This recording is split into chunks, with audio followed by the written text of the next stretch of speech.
Welcome back. Well, I just got back from Bedford Antiques. I hadn't been there in a while.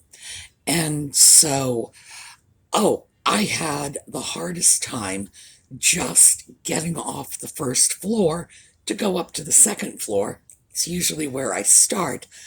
But I was passing by so many booths full of so many goodies that it took me a while to get up there. So today, I thought that because I just lucked into a huge number of salt and pepper shakers, that I would devote this whole video to salt and pepper shakers. All right, so we'll get started when we come.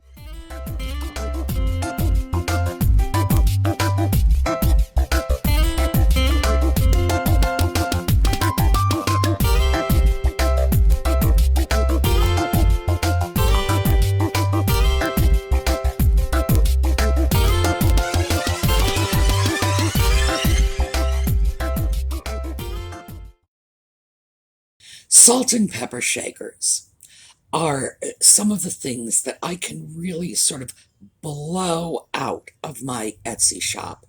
Ordinarily, I've got at least 10 sets available. And I like them because they sell quickly, they sell well. I can get them inexpensively, which allows me to sell them for less than they tend to sell on eBay, comparable sets.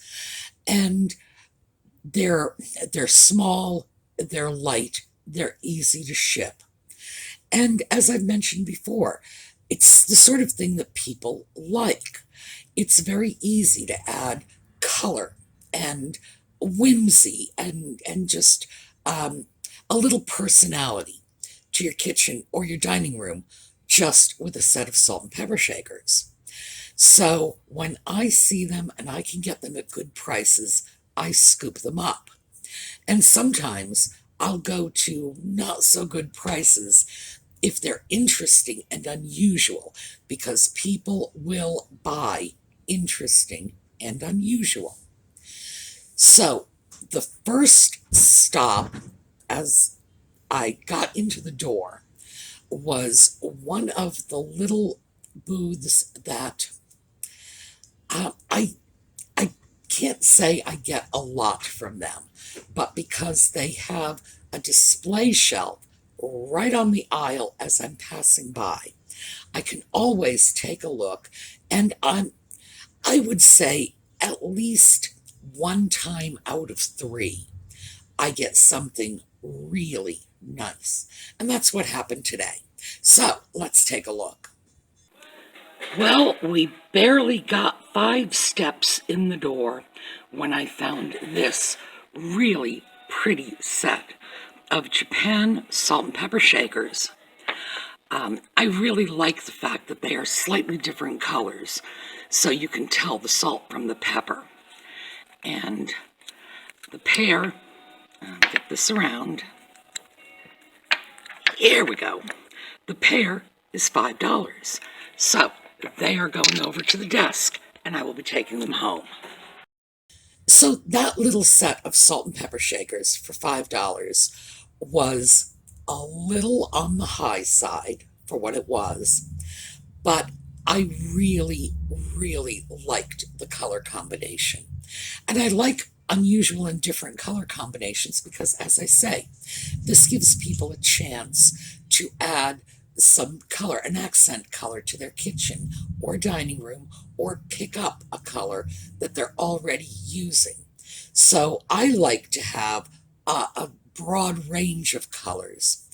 And I also liked the fact that this little set, the salt and pepper, were slightly different colors, so you can tell them apart. Now, I can't say I can tell you offhand which was the salt and which was the pepper, but the new owner's going to be able to figure that out for themselves. After I got past that booth, as always, I went over to Janine's booth. And, oh yeah, salt and pepper rich there. So look at the first group I found.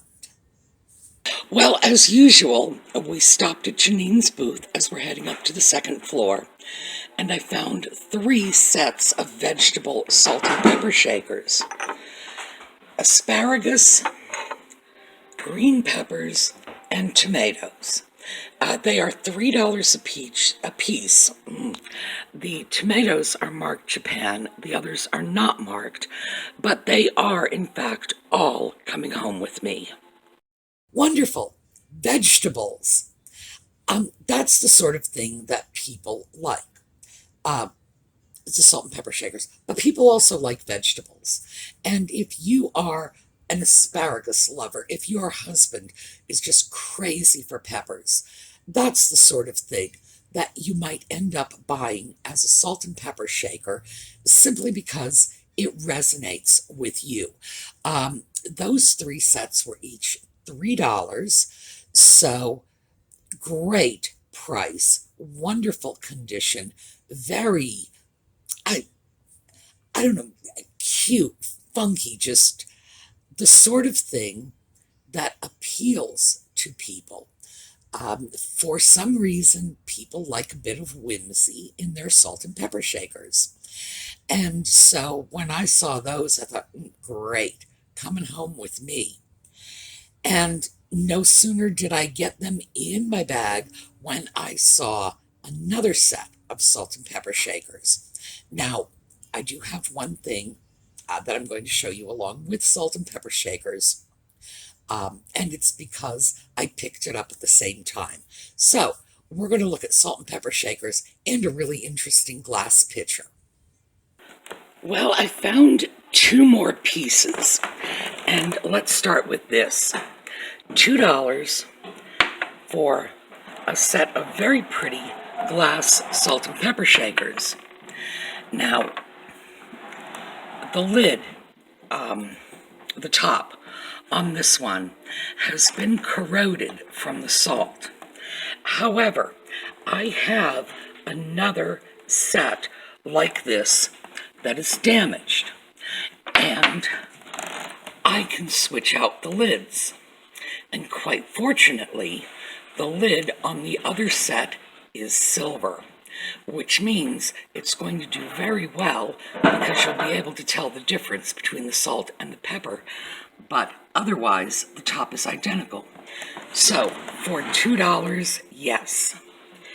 And then we have this. This is a very pretty, let me see if I can get this somewhere so you can see here. We'll hold it over the floor. Beautiful hand-painted pitcher. It's small, looks like it's about a pint. Very nice. $4, so the price is really attractive. So these are coming home with me too. Well, that little $2 salt and pepper set, I have a similar one.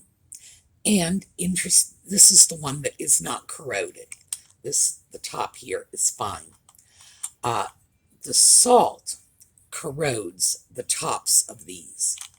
So I think when I offer it for sale, and I'm not sure which one is going to get the cap, if it's going to be this one, which is red and clear, or the other one, which is brown amber, I'm going to coat the threads, as I've done in the past, and I showed you how to do this, in Teflon plumber's tape to see if I can't do something about that corrosion. Salt will corrode things. It happens. And one of the real challenges with old salt and pepper shakers is if the salt has gotten wet, it'll do 2 things. One, it will sort of coalesce into a rock of salt inside the shaker. Sometimes, if the shaker is very full, it'll be so dense that the entire interior of the shaker is nothing but solid salt. Now, it's easy enough to deal with. You simply soak the shaker in hot water, the salt will dissolve, and it will all come out again.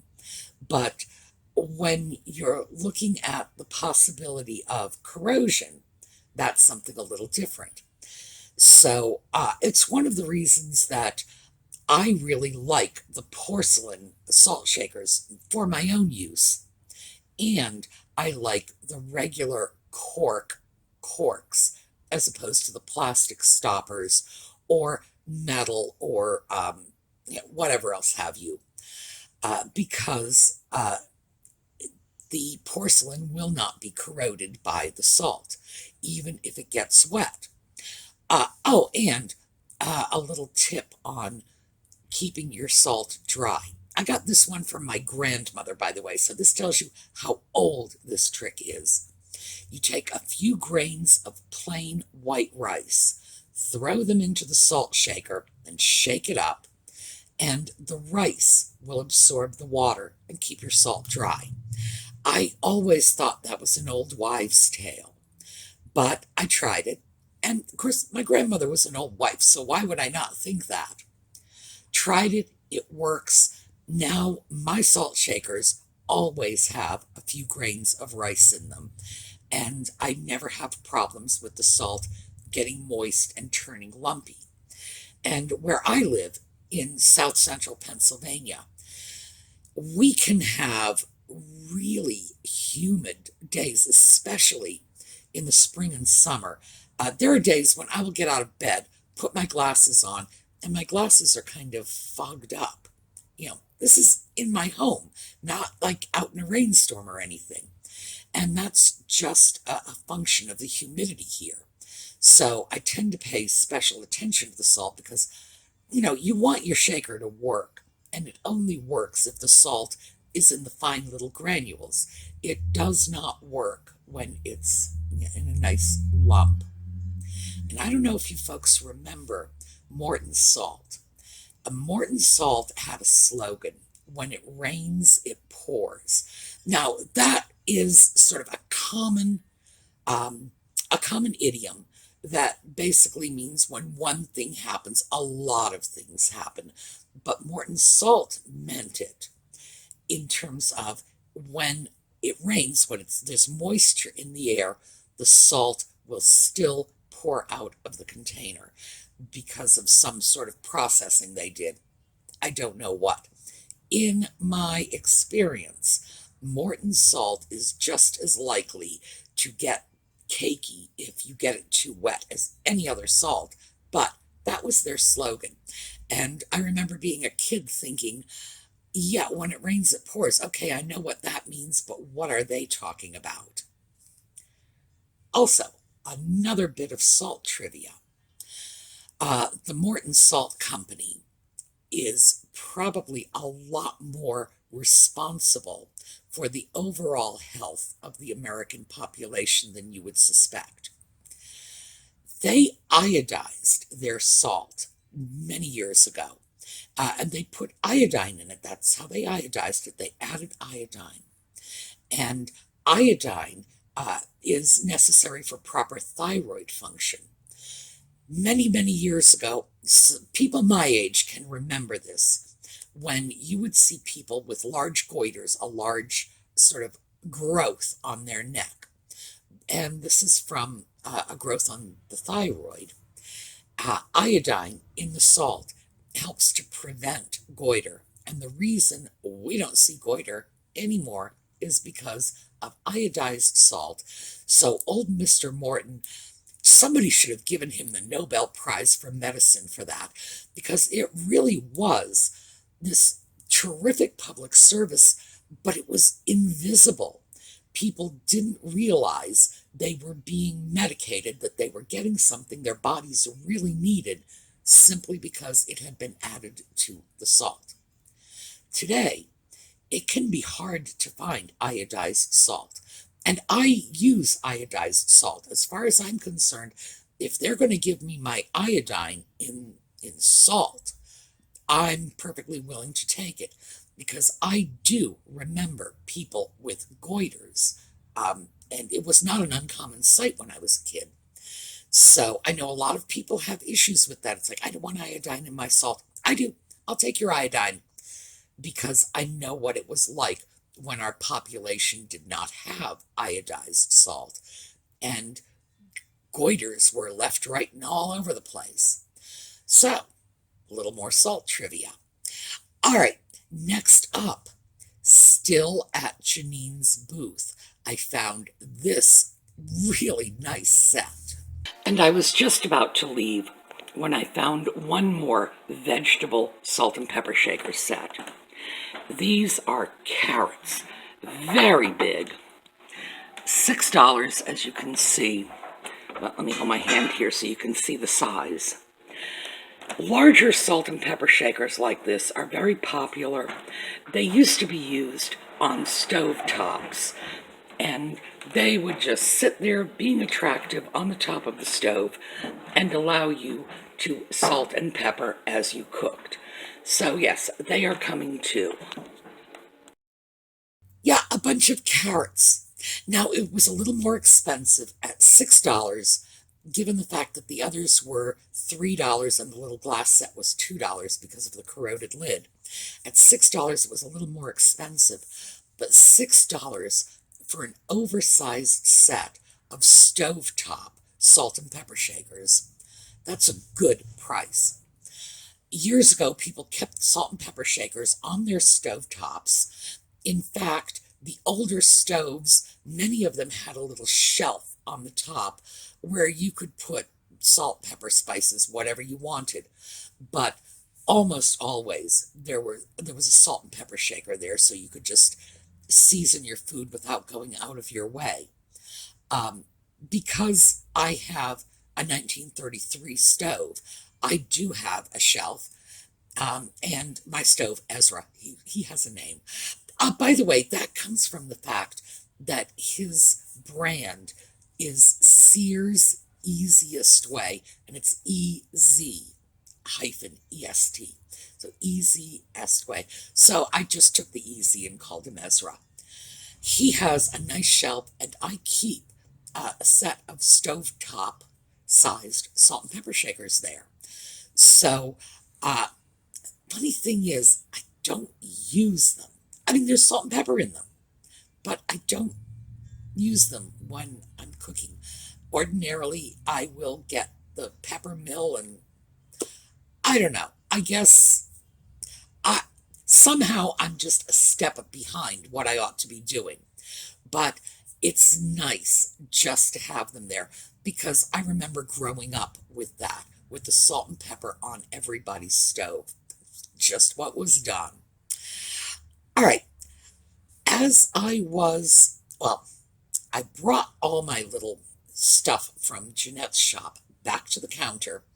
And what happens is they take the prices off and they start wrapping it for me so that when I'm ready to go, it just gets tossed in a bag and I get out of there. So I went around the other way and stopped at a booth that I really do not stop at very often, but today's little shopping adventure has changed my thinking about that booth, and I'm going to go in there a little more often. So, take a look at what I found. Oh my gosh, somebody saw me coming. Box of salt and pepper shakers. $19. Well, I'm going to take a minute and go through them, but I'm fairly sure these are coming home with me. This is a nice find. Yes, this box of salt and pepper shakers was $19. I found at least 6 sets. Now, I didn't pull all of them out and try to match them up because you saw how many there were. But there were at least 6 sets of salt and pepper shakers. And that means it's hitting my target price of $3 per set. Most of the sets were Bavarian, too, which is really nice because Bavarian porcelain, and we've talked about this before, Bavarian, German, Austrian, English porcelain sell for better prices than Japanese porcelain, which is one of the reasons that I always grab the Japanese porcelain first, because I get comparable quality and much better prices. But Bavarian salt and pepper shakers, half a dozen of them for $19, plus all of the individual salt and pepper shakers. And that's one of the things I plan to start doing, is listing individual salt and pepper shakers in my Etsy shop. I got a whole bunch of them lined up that need to be photographed and listed, because I'm pretty sure I am not the only person out there that wouldn't mind a random salt and pepper shaker for whatever purpose, just because they're pretty or because there are other things I want to keep handy in a shaker. For example, cinnamon or sugar, or there are so many things that you don't think about it, but you do use them, especially if you have kids and you want to sprinkle a little sugar on their cereal. When I was a kid, what would happen is my mother would drop the sugar bowl in the middle of the table, and we'd take tablespoons and put it on our cereal. Good heavens, no wonder we all had cavities. But today, parents are more knowledgeable and they're more cautious about giving their kids sugar. But of course, being kids, the kids want sugar. So sugar in a salt shaker, sprinkle, sprinkle, and you're done, is a good way of controlling it. But a lot of spices really work well in little shakers. So I was thinking I'm going to give that a try. I'm going to throw it out there and see if, in fact, people really do like the individual salt and pepper shakers. And as I say, I do, so I think they might. But in any case, even if that turns out to be a complete marketing dud, and it might, I still ended up with half a dozen sets of salt and pepper shakers out of that box. Oh, and they gave me the box too, at my target price of $3 a piece. And then the next up, still from the same shop. Well, that box of salt and pepper shakers is coming with me. And in the same booth, I found $5. These are Japanese, here we go, sailboats. Really interesting and unusual. I see a lot of pieces like this, but not with this sailboat design. So I'm pleased to get those. And both of these are fruit that separate into two salt and peppers. So let me show you on this one. This is the bottom of our peach.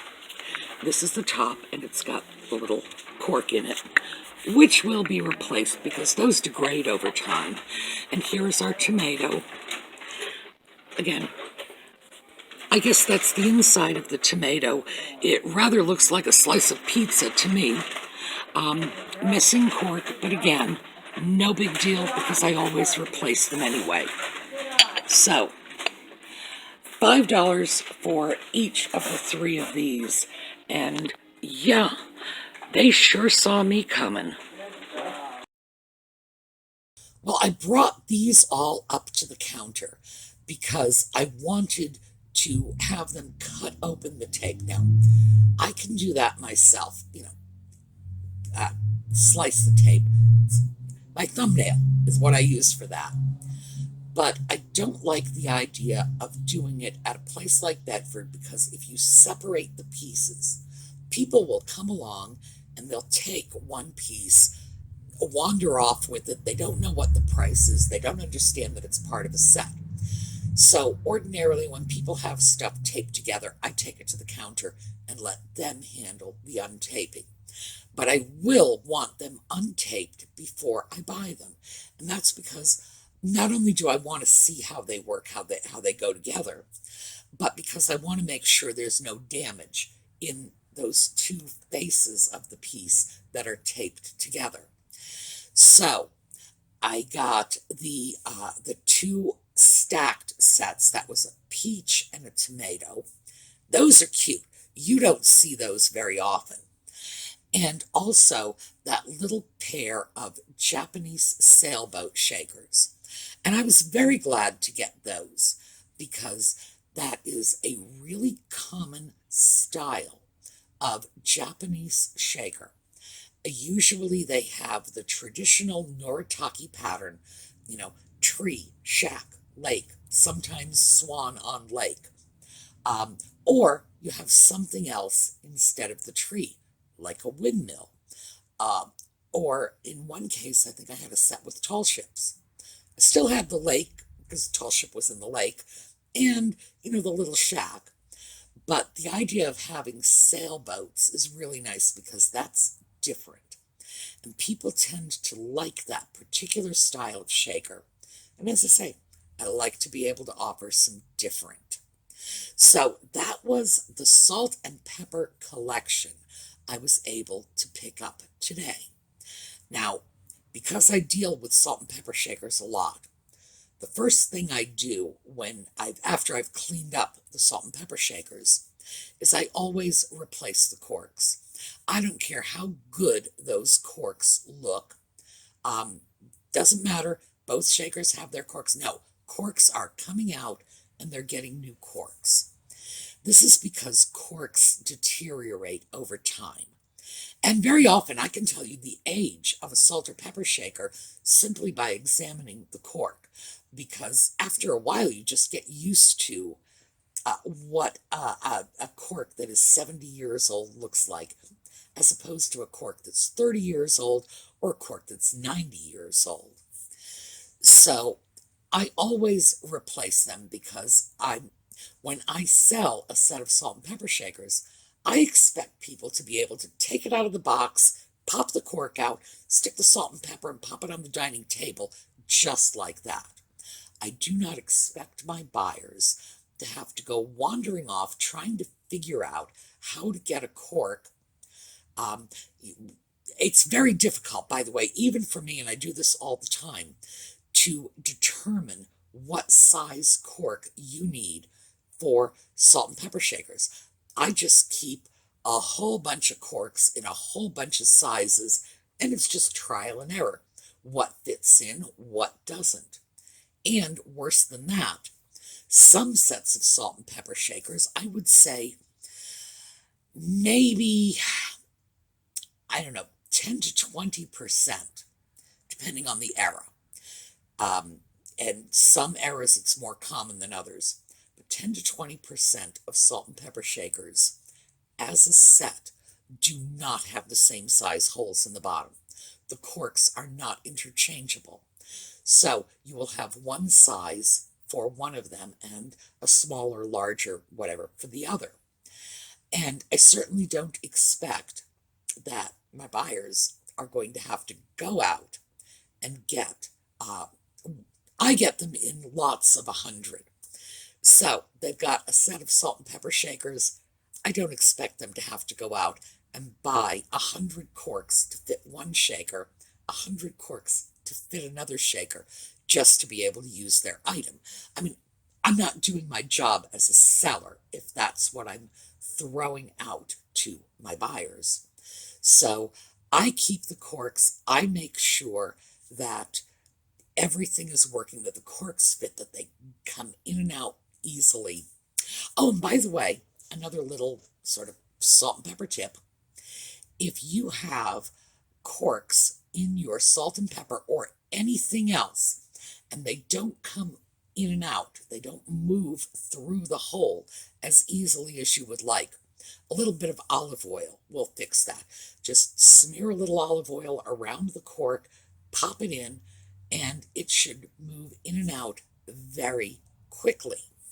Another one, if you find your cork slips out a little too easily, if it's small, you can soak your cork in water and it will expand a little and it will slide in a little better. Conversely, if the cork is a little large, again, soak it in water, it will compress. You get it in there. Years ago, when people dealt with cork stoppers for just about everything, this was common knowledge. But we don't use cork for it very much anymore. It's a natural material. It is very renewable, so it's not like we're destroying rainforests for this. But we're not as accustomed to living with corks. Our grandparents didn't have screw-top bottles. They had corks in their bottles. They knew all about this. So this is where, paying attention to grandma comes in handy. All right, so So that was our adventure in salt and pepper. I got some other really terrific things at Bedford. Um, in fact, there were two items that convinced me to go over my little self-imposed $10 limit. So I'm dying to show you those. So we may end up doing that tomorrow. Right now, we have some very high winds. Um, we are expecting gusts in the range of 55 to 60 miles an hour. And we're expecting rain tomorrow. So I don't know if I am going to be able to do the project video that I would like for tomorrow. We may end up just doing another bit of the Bedford shopping trip. We'll see if the weather's cooperative. All right. Meantime, have a great day. We're going to take a look at one of Liz from Brownhaven Studios' little slideshows on the way out, and I'll see you next time.